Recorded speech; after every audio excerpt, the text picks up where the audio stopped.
Momen siraman putra sulung musisi Maya Estianty dari pernikahannya dengan musisi Ahmad Dhani, Al-Ghazali menjadi perbincangan.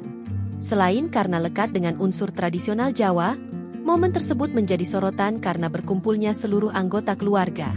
Turut mencuri perhatian adalah saat adanya interaksi antara Maya Estianty dengan penyanyi Mulan Jameela. Interaksi itu berawal dari pengusaha dan suami Maya Estianty, Irwan Musri yang berdiri dan berjalan mendekat untuk bersalaman dengan Ahmad Dhani. Kemudian Dhani mengulurkan tangan pada Maya yang sedang duduk dan keduanya berjabat tangan. Irwan Musri kemudian melangkah lagi untuk bersalaman dengan Mulan Jameela.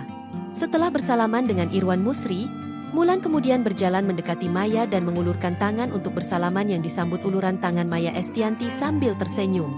Momen interaksi keduanya itu ramai dibicarakan di media sosial.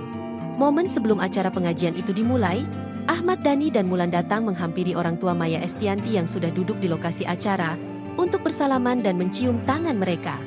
Download Tribun X sekarang, menghadirkan lokal menjadi Indonesia.